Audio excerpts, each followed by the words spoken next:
own way and we get in his way. So then we need to be afflicted. We need to come to the Lord with humility. We need to ask God to forgive us. Why? So that he can exalt us, because victory comes when we abase ourselves. It's totally opposite of what the world tells you. The only way to climb the corporate ladder is to step on everybody on the way up. That's the world. The best way to go up in God's kingdom is to go down. Get as low as possible. In fact, the posture of people that come into the presence of the Lord, almost every time they get down, down, down. I have to humble myself, and the Lord will be there to pick you up. It's what God is trying to do in your life. He's trying to lift you up, but you're lifting yourself up. And so he brings Goliath there, and he's got Goliath on a leash, but Goliath is just a platform to your promotion.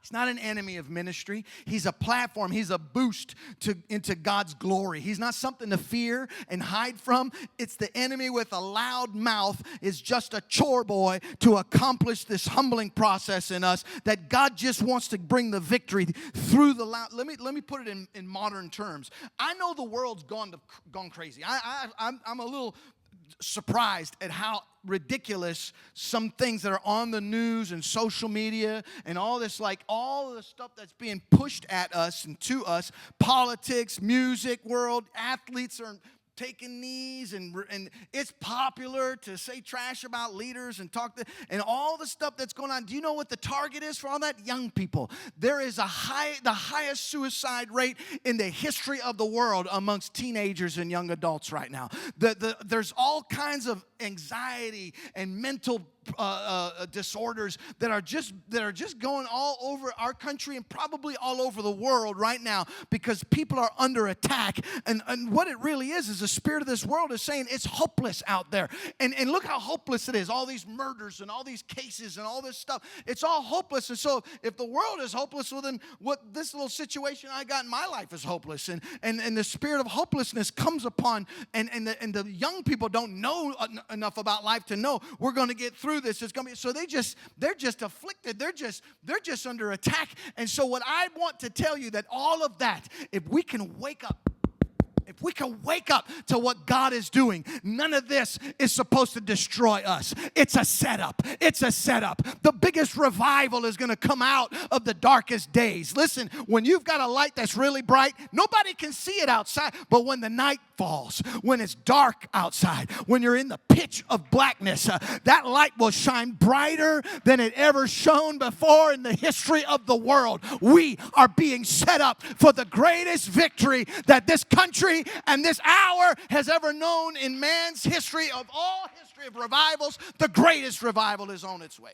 Why? Because God is using Goliath's sword. God is going to use the fire that was designed to destroy, to set us up. Maybe God is setting you up.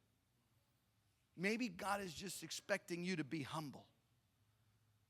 Peter said, be clothed with humility. And I'm getting ready to close here. 1 Peter chapter 5, verses 5 through 10. Let's go through that again as well. Let's read those verses like we did in James. Remember, every time you read like the theme of being humble versus being proud, you're going to find something about the devil. You're going to find, which is resist the devil and he will flee from you. Talking about being humble. God will promote the humble, but he'll squish down the proud. And resist the devil, he'll flee from you. Why do we talk about the devil when we talk about pride? Because it's the devil's business. He's the one that started with this pride stuff. If you read Isaiah 14, 5 times, Lucifer, before he was fallen, before he was condemned, before he became Satan or the adversary of humanity, he said 5 times, I will exalt myself. I will do this. I will. I said to our Bible study team on Wednesday, do you know how to spell pride? Does anybody know how to spell pride? How do you spell pride? What is it, Mom? P-R-I-D. P-R-I-D-E.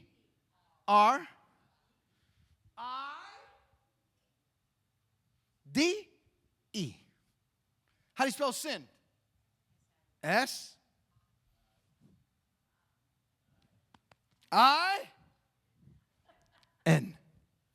Anytime you find that you're proud and lifted up, somewhere around there you got a devil near you.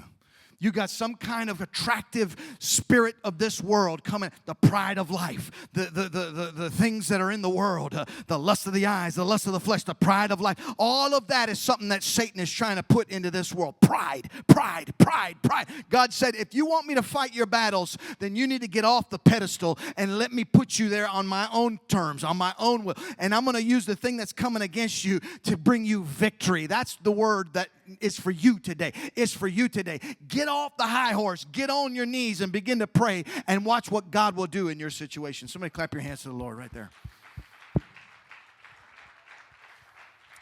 I am getting ready to close here. Let's look at 1 Peter 5:5. It says, likewise, you are younger, be subject to the elders. Clothe yourselves, all of you, with humility toward one another. Be clothed with humility, King James says. For God resists the proud. He opposes the proud, but he gives grace to the humble. That's what James said. Verse 6, humble yourselves, therefore, under the mighty hand of God, so that at the proper time he may exalt you. Verse 7, casting all your anxieties upon him. Casting all your cares, your anxieties upon him, because he cares for you. Be sober-minded. Be watchful. Why? Because there's a devil. Your adversary, the devil, prowls around like a roaring lion seeking someone to devour. Resist him. Resist him. Remember, what are we talking about? What are we talking about? All of a sudden we're talking about satanic, activity. We're still talking about pride. We're still talking about being humbled or allowing the devil to get in your head. And so God doesn't owe you anything. It's not fair. I understand it's not fair. You know what's not fair? The thing that Jesus Christ has done for our lives. That's what's not fair. He took on my sin. He shed his blood. He gave me more than I deserve. I don't want fair. Fair is not in my favor. I would like to have the unfair advantage of knowing the Lord and having this in my. But listen, when you start to feel like, God, why? When you say to God, why are you doing this to me?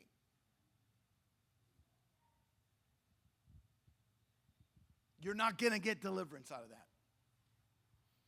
It's okay to talk to the Lord and to cast all your anxieties. It's okay to talk to him. But what God is trying to get you to a place is a place where you just say, okay, Lord, whatever it is that's coming. It goes beyond faith. It's an understanding of the principle of God that even now, even in death, even in this sickness, even though I got fired, even though I'm in the midst of a divorce, even though I'm in the midst of all this trouble and trash and drama in my life, I know that God is working out a plan for my benefit. I'm going to be exalted somehow, but I'm not going to try to do it myself. I'm going to get low. I'm going to get low. I'm going to humble myself. I'm going to cloak myself in humility.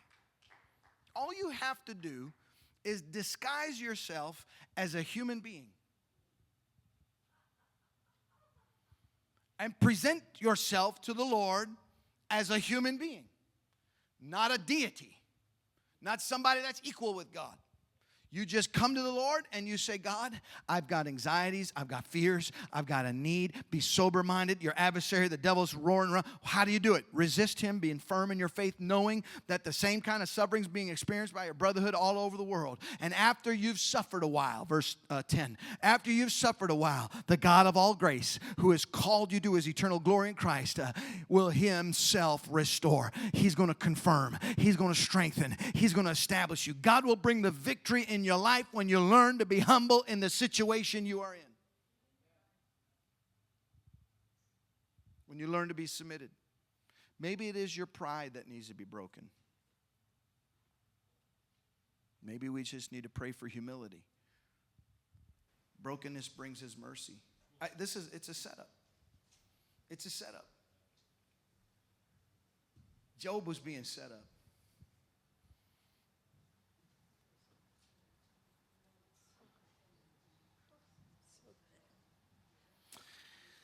I wish I had time. I don't want to take the time. Judges chapter 3 really helped me. Because I remember reading in the stories of the wandering of the Jews for 40 years in the desert. They never made it to the promised land unless they were teenagers or younger. They just died of old age in the desert. Very sad. They went from being slaves to just wandering in the desert and died of old age. And then when they were all finally gone, the Lord brought them into the promised land.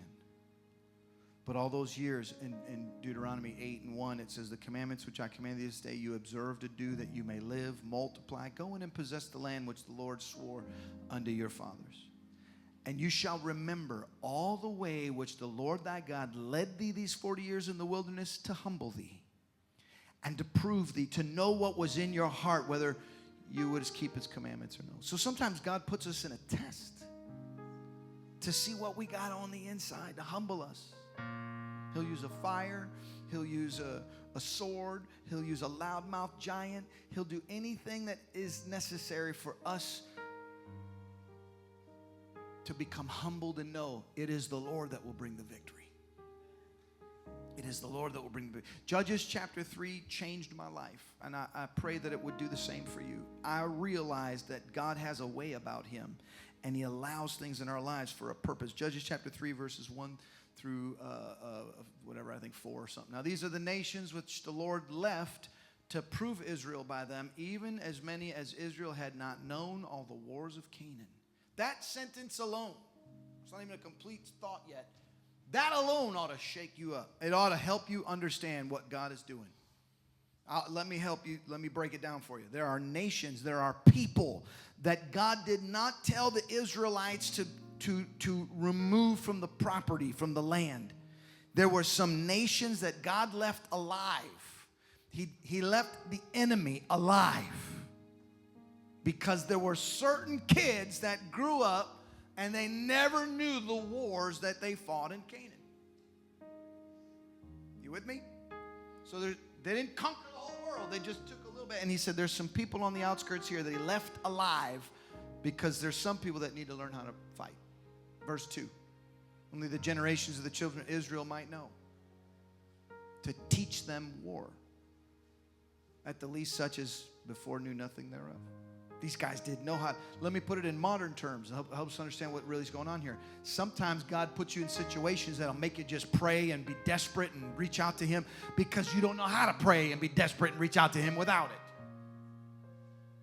Anybody ever been thankful for the enemy? Nobody's ever been thankful for the enemy? You know, when they went into the promised land, it was already flowing with milk and honey. You know what that means? You know, milk doesn't flow. Milk comes out of cows and stuff. Honey doesn't flow. Honey comes out of bees' hives and stuff. You know what that means? There's a lot of work that goes in to a healthy cow. There's a field that's lush. There's waters to drink. The bees are there because flowers are growing, and there's a lot of work there that's done to get honey. All of the work to have the house with the swimming pool and the yard and all the wonderful things that come in that house, all the labor for the fields to be fruitful, for the crops to grow without much effort, all of that labor that required the land to be lush and plush was all done by the enemy. They walked in and possessed the land and went, wow, look at this house. Wow, look at this field. Look at all this. Thanks, enemy, for making this possible. I'm very grateful that I had an enemy do all this hard work. And God just moved me into a position right here from slavery, from wandering the desert, from not really knowing how to do anything. All of a sudden, I come in here and I am blessed beyond measure because God uses the enemy to promote me. So verse 3 says, the 5 lords of the Philistines, the Canaanites, the Sidonians, the Hivites, those that dwell in Mount Lebanon, from Mount Baal Hermon unto the entering of Hamath. Verse 4, and they were there to prove Israel, to know whether they would hearken to the commandments of the Lord, which he commanded to the fathers by the hand of Moses. So some of the Israelites that knew nothing of war, God left the enemy around to teach the next generation how to fight. The Lord puts you in situations. Feel like a battle is raging in your life just to see if you know how to fight. You say, well, I don't know how to fight. Well, this is what my message is all about. You fight by being humble. You fight by not taking the position of authority and demanding things. You fight by praying. You fight by depending on God. You know, in your weakness is when God's strength is made perfect. Don't be discouraged by the circumstance and the situation that's going on in your life. Right now in this environment, you know, we have ebb and flow of church work. And sometimes we feel like there's great victory. And the Lord showed me that there's a heaviness that comes upon, you know, the congregation. Satan is so scared right now about this church. You say, how can he be scared about our church? I think that he's starting to see the potential that's starting to rise up. And every single one of us has to be alert of any kind of activity that comes in our lives that may seem like an enemy attack. You think, oh man, this is really getting hard. The devil's really fighting me. Don't say that. Stop saying that. God has given me an opportunity to show himself strong and mighty. God is setting me up to let the glory of God be revealed in my life. I know it's a fiery furnace, but God's going to get the glory somehow. I know it's a terrible situation, but God's going to get the glory somehow. Miracles never look like miracles just before the miracle happens. It looks like a mess. It looks like a siege, and there's no food, and there's hunger, and there's disaster, and the world's going to pot, and everything's going down. But all of a sudden, God shows up, and revival breaks out of all that mess. And it was all part of the plan. It's just a setup. You think that, well, come on, stand with me. I got to stop preaching.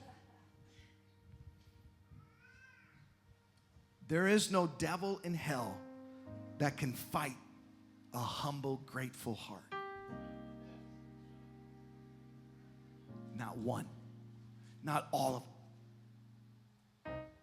You know why? Because God put in us the ability with our own human will and our own ability to choose things. He put in us power that's greater than the attack of the devil. The problem is when you surrender what God has given you, the victory God has already given you, when you surrender it through fear, through pride, through anything that never came from God. God didn't give us a spirit of fear. We're not to be afraid of things. We are not to be afraid of sickness. We're not to be afraid of any attack. I was at a conference recently, and a couple days ago, we heard a story about a woman who was going to church, and she had her 3 or 4 children with her, and they're all girls, and they were dressed up for church, and they're on their way out the door. Dad has been an alcoholic, and he's been very abusive, and she just wanted to get herself to church, and he's there, and he says to his wife, you go out that door, I'm going to blow your brains out with this shotgun or a rifle. And he had it on his lap, and he was sitting in his chair, and he was waiting for her. And she got her daughters together, and she said, girls, I want you to go to the garage. I want you to go in the car and just wait for mommy. You don't get out of that car until someone comes for you, okay? Just get in the car. I'm going to talk to daddy right now. And they ran off and took off into the car. And she looked at her husband, and she said, now listen, I'm going 20 minutes drive down the road, and I want to go into the presence of God. And I am going to the presence of God. She said, I'm not afraid of what you're saying to me. He said, I'm going to blow your brains out if you walk out that door. She said, listen, I'm going into the presence of God, whether it's 20 minutes down the road or whether it's 2 seconds and I'm in the throne room and I'll be in the presence of God there. You decide, but I'm going to be in the presence of God. I have already made up my mind that I'm going to humble myself and just trust in the Lord. And I am going, no fear is allowed in a humbled, submitted a child of God. We know the power of God. That's why we humble ourselves. We know the fearful awesomeness and the might of our King and our God. That's why we humble ourselves. That's why I don't dare try to fight for him. So she just said, I am going, and God is able to do whatever. If I die, I'm in his presence. If I live, I'll be in his presence in 20 minutes. She turned and walked to the car, got in the car and walked out. The story goes on that the man was lifting his arms up to get that rifle up in the air, and he said the light was bending in front of him, and it became like a prism of light that just came at him, and something was holding his arms down. His gun was pushed into his stomach, and his arms locked, and he was trying to get the gun up, and he couldn't do it. And the lady just calmly walked out, and he said it must have been an angel or something that prevented me from pulling the trigger. And she said, I'm going to the presence of God. God will fight our battles. That's an extreme situation. But what God wants to do in your life is the same. He wants to fight. You got to stand humble and say, God is able. I don't care if you throw me into a fiery furnace. Whether I die or not is not the issue. I am going to stay humble and be in the presence of God regardless of what goes on in the world around me. Is anybody with me? Yeah. Are you wanting God to fight your battles? Does anybody need to get the enemy off their back? Does anybody need a situation that they just have no power over and they just want God to take over in their life? Let me tell you how to do it. You get on your knees, and you're welcome to come up to this altar area, or if it's more comfortable to pray at your pew. But please don't go get a drink of water right now or go to the bathroom, because I want you to understand, humble people get the glory of God revealed in their life. Not proud people. Not people that say, I can handle it. Eli Hernandez told me this before he passed away. Of course, he was here. He told me, if you want God to work in your church, you have to clothe yourself with humility. He said, you have to humble yourself so that God can have his way. Clothe yourself in humility. If you want God to fight your battles for you, you have to cast all your cares upon him. And then he looked at me and he said this, not just the ones you can't handle, Anthony. Cast them all. He said, because you got an attitude of, I got this, God. I can handle this. I got gifts. I got talents. I'm able. I've got all kinds of, I got skills. I'm going to handle this myself. And he said, you do that, you won't have any victory in your life. Cast all your cares upon the Lord. Everything that you can and can't handle, let God be God in your life. Listen, we got to get this in every fiber of our being. God has to be in control of everything. So I want us all to just find a place to pray right now as my wife sings, and we're going to humble ourselves to the Lord.